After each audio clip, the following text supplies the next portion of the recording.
السلام علیکم۔ مجاہد فرساد۔ آج کا پیغام: رشتوں کی رسی کمزور تب ہوتی ہے جب انسان غلط فہمی میں پیدا ہونے والے سوالوں کا جواب بھی خود ہی بنا لیتا ہے۔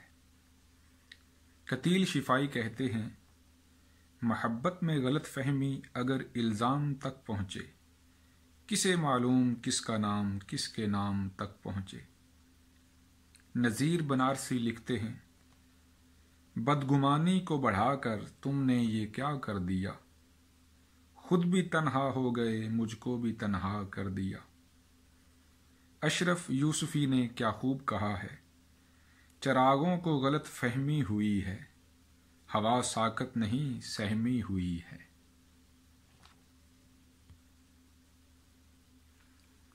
حیات اقبال کا ایک جذباتی دور کے مصنف کون ہیں؟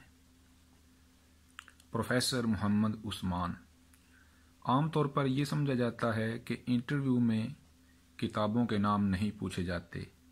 ایسا نہیں ہے، انٹرویو میں بھی کافی کتابوں کے نام پوچھے جاتے ہیں۔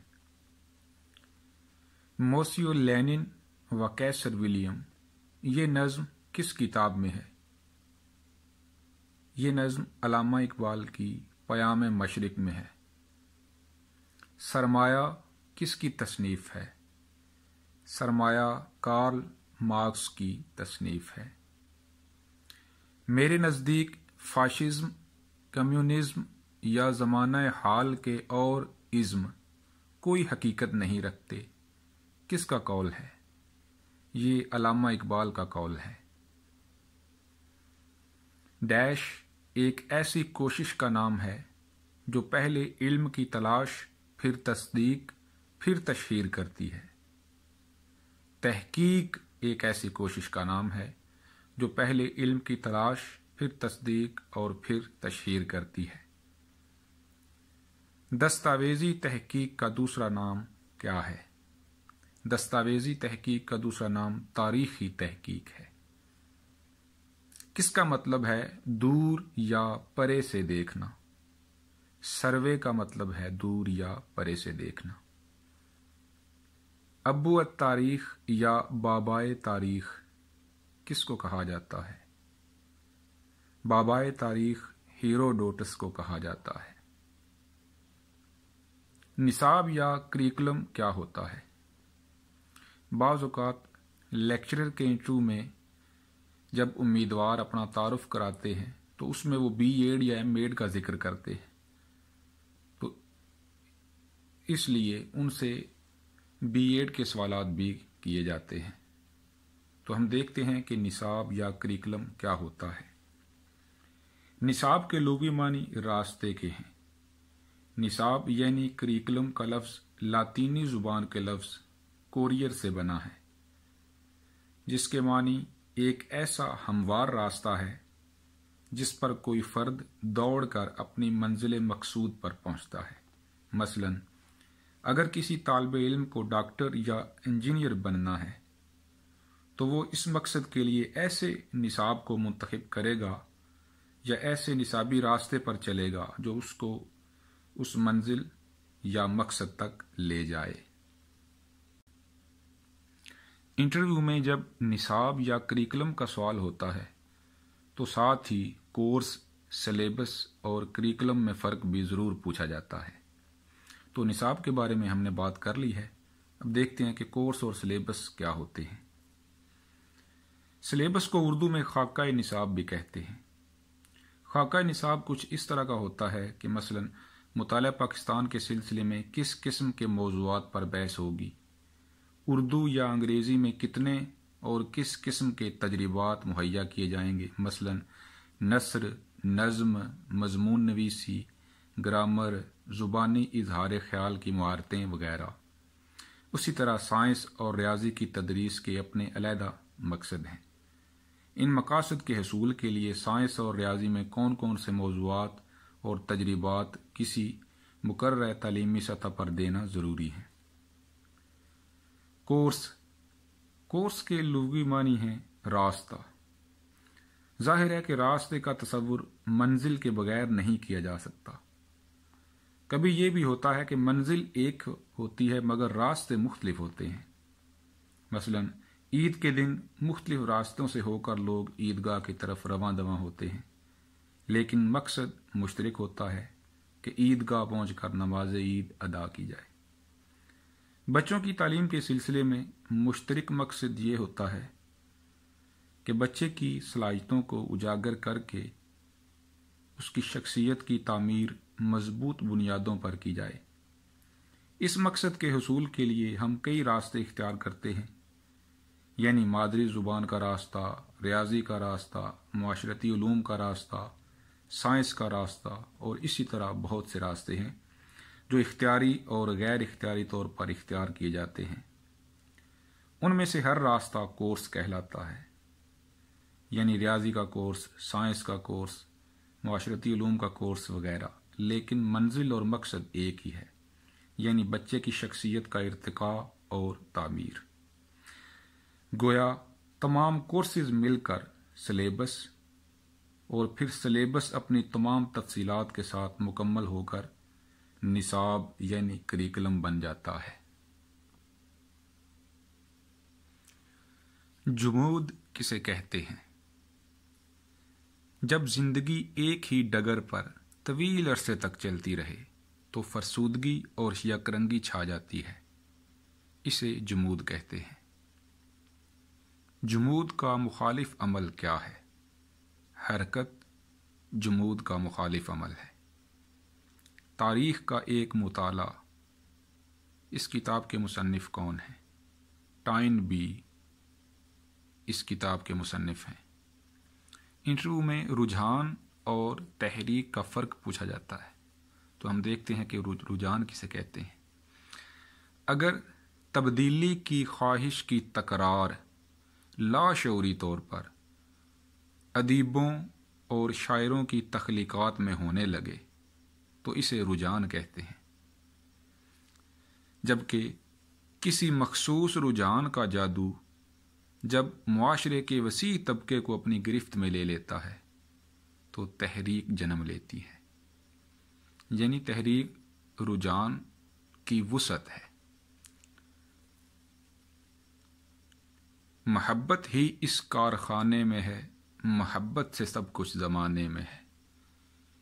یہ کس مثنوی کا شعر ہے اور اس مثنوی کا شاعر کون ہے؟ یہ شعلہ شوق کا شعر ہے اور یہ میر تقی میر کی مثنوی ہے۔ علی متقی میر امان اللہ کو کیا کہا کرتے تھے؟ علی متقی میر امان اللہ کو برادر عزیز کہہ کر پکارا کرتے تھے۔ میر تقی میر کی عمر کیا تھی جب میر امان اللہ نے انہیں بیٹا بنا لیا تھا؟ میر کی عمر اس وقت 7 سال تھی۔ میر تقی میر امان اللہ کو کیا کہا کرتے تھے؟ میر تقی میر امان اللہ کو چچا کہا کرتے تھے۔ میر امان اللہ نے جب وفات پائی تو میر کی عمر کیا تھی؟ میر کی عمر اس وقت 10 سال تھی۔ کون خود کو عزیز مردہ کہتے اور کیوں؟ علی متقی بیماری کی وجہ سے۔ میر کے والد نے ترکے میں کیا چھوڑا؟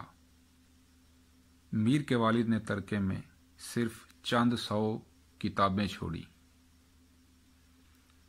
ان کتابوں پر کس نے قبضہ کر لیا؟ میر کے سوتیلے بھائی حافظ محمد حسن نے۔ میر کے والد محمد علی متقی کے استاد کون تھے؟ شاہ کلیم اللہ اکبر آبادی۔ محمد علی نے علی متقی کا خطاب کیوں پایا؟ زہد و تقوی کے باعث۔ علی متقی نے کتنی شادیاں کیں؟ علی متقی نے 2 شادیاں کی تھیں، جن میں سے ایک خان آرزو کی بڑی بہن کے ساتھ کی تھی۔ میر کے بہن بھائی کتنے تھے؟ میر کا ایک سگا بھائی تھا جس کا نام محمد رضی ہے، اور ایک سوتیلا بھائی تھا جس کا نام محمد حسن ہے۔ اور ایک بہن تھی۔ علامہ اقبال نے ایم اے کا امتحان کب پاس کیا تھا؟ 1899 عیسوی میں۔ علامہ اقبال نے یورپ جانے کے لیے اسٹڈی لیو کب لی تھی؟ ستمبر 1905 عیسوی میں۔ علامہ اقبال نے قومی زندگی کے عنوان سے کب اور کہاں لیکچر دیا تھا؟ 1904 عیسوی میں ایبٹ آباد میں۔ علامہ اقبال نے شمع و شاعر نظم کب پڑھی تھی؟ 1912 عیسوی میں۔ نظم عبد القادر کے نام مخزن میں کب چھپی تھی؟ 1908 عیسوی میں۔ قیام یورپ کے دوران میں اقبال کی لکھی گئی کسی ایک نظم کا نام بتائیں۔ عبد القادر کے نام سکلیہ بین کی وہ نظم ہے جو قیام یورپ کے دوران میں لکھی گئی تھی۔ کس نثر نگار کی نثر میں شاعری کی شان تھی مگر ان کی شاعری شعریت سے محروم تھی؟ تو وہ محمد حسین آزاد ہیں، جن کی نثر میں شاعری کی شان تھی لیکن ان کی شاعری شعریت سے محروم تھی۔ کس نظم سے اردو میں مقصدی اور ملی شاعری کا آغاز ہوتا ہے؟ مسدس حالی سے۔ کون حالی کے زمانے تک واحد نظم گو تھے؟ اس سے پہلے نظم بھی غزل کی شکل میں ہوتی تھی، تو وہ نذیر اکبر آبادی ہیں۔ انٹرویو کا اہم سوال ہے غزل اور قصیدے کی مماثلت اور ان میں فرق واضح کریں۔ اگرچہ حید کے اعتبار سے قصیدہ اور غزل ایک دوسرے سے مشابہ ہیں، پھر بھی ان دونوں میں کئی فرق ہیں۔ پہلے ان دونوں کی مشابہات کو دیکھتے ہیں۔ قصیدہ اور غزل دونوں کا پہلا شعر یا ان کے ابتدائی اشعار مطلع کہلاتے ہیں۔ مطلع یا مطلوں کے بعد قصیدہ اور غزل کے اشعار میں صرف دوسرے مصروں میں قافیے آتے ہیں۔ قصیدے اور غزل دونوں میں مقطع بھی ہوتا ہے اور قطع بھی ہو سکتا ہے۔ ان مشابہات کے باوجود قصیدے اور غزل میں کئی طرح کا فرق ہے۔ مثلا غزل کے سارے مطلع غزل کے شروع میں آتے ہیں۔ قصیدہ چونکہ نظم ہوتا ہے اس لیے اس میں مطلع بیچ میں بھی آ سکتے ہیں۔ غزل میں مقطع بالکل آخری شعر پر ہوتا ہے۔ قصیدے میں مقطع آخر کے 2-4 شعروں میں کہیں بھی آ سکتا ہے۔ قصیدے کا موضوع ایک ہوتا ہے، کسی کی مدح کرنا، جبکہ غزل کا کوئی ایک موضوع نہیں ہوتا۔ اس میں جتنے اشعار ہوتے ہیں تقریباً اتنے ہی موضوعات ہوتے ہیں۔ بہت شکریہ۔